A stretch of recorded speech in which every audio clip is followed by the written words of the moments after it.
today we're speaking about Stranger Things, series 4. You know, it's been a couple of weeks since it's dropped. We kind of wanted to speak about it, but I didn't want to ruin it other people. It's been, you know when a series comes out online and then the first day, 8 o'clock at night on a Friday, and you're like, oh, someone puts something online, it ruins it for you. I didn't want that to happen. But yeah, I just wanted to give us an overhead review on the first part of the series. Ashley, big fan of it. Me, to be fair, probably one of the best series they've done since the first. People loved the second series. I hated it. That's when I thought, if the second series is not good and the third series comes, it's not good as well, I was going to opt out. I wasn't going to be involved in it no more. But what did you think? I think it picked up, like you said, it gave you the fresh. I know, like, everyone's downfall was because they've hit puberty. They're young adults now, but the flow and the direction is one of those ones, episode after episode, and because they're an hour and a half, you actually get to digest. I've already said this earlier on. You can look at every angle where they go from. In TV shows, you'll always get a part where 1 or 2 episodes, you're on your phone, you're on your watch, you answer the door, you get a takeaway.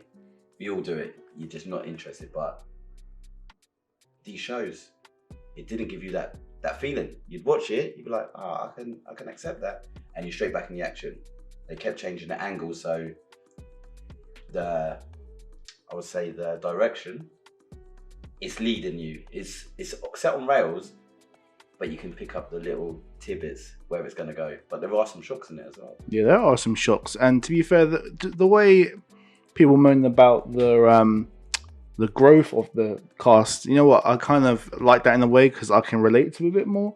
They're older now. They look older. I know they're still young kids, but they look the part. I mean, it wasn't like, oh yeah, you know, Dustin looks different, or Will, it was the biggest difference of it all. He looked like he could he can go to college now. So I was just happy that they had that big leap. Obviously with COVID, they had to really, what can they do? Kids grow up so fast as well. So in that respect, I kind of like that.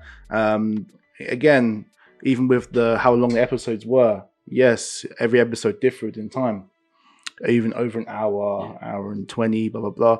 So it'll be funny to see what the last 2 episodes will be. Probably like 2 hours, 2 hours and a half. They did rumor that online. Not quite sure it's. I think 2.5 hours. Which, if we look at like Spider-Man and movies like that, 2.5 hours. What do we say? Watch Top Gun.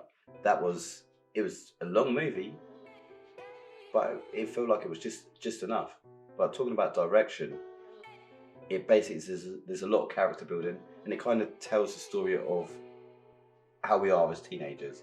You do grow apart from your circle, but there will always be a fundamental that brings you together. So you go through an emotional roller coaster with these characters as well. Mm-hmm. Yeah, it's true, man. And even with 11 as well, all through the series, she's got that level of guilt that she's trying to be a better person, or live for what she is. And I can see that. I like her story arc was quite good. Maybe the Russian story arc wasn't too great, to be fair. Yeah, a bit far-fetched. It was. And again, with series 1, when 11, we think she was dead, and then you think Hopper's dead as well, and then he's like, we come back next series and they're all doing these bloody side missions that like bloody like Mission Impossible or something. He was moving around mad in Russia. But I guess, I mean, the conclusion was nice, and I'm looking forward to what the last 2 episodes will bring. Vecna as well, as in the main villain of the show, bloody brilliant, looks the part. Everyone's talking about that scene in episode 4. You know what I mean? We got the Kate Bush hitting back in the charts already, and it's funny because with programs like this, we have the audience. They kind of like, it's either everyone loves it or no one's talking about it. Yeah. So with Stranger Things, everyone's talking about it. It's probably one of the best TV shows on Netflix. But yeah, we'll see how it goes. It's that 80s nostalgia. Obviously, you got Robert Englund, notorious for the 80s for Freddy Krueger. Mm-hmm. So obviously, it gives you, because Vecna, it attacks you in your dreams. Yeah. So it's there's so many like Easter eggs in there, like stuff goes over your head, and then when you look back, you're like, how did I even miss this? Yeah. So there's a lot of building, and I think these last 2 episodes, everything's gonna unveil.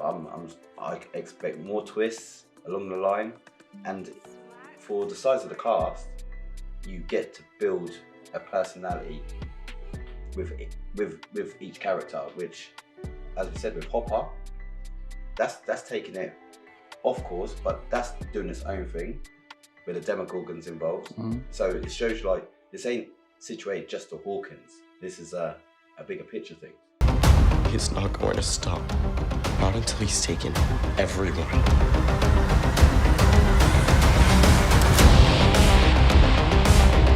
Let's do it. Next week to do our final 2 episode review. So cheers out, guys. Talk to you soon.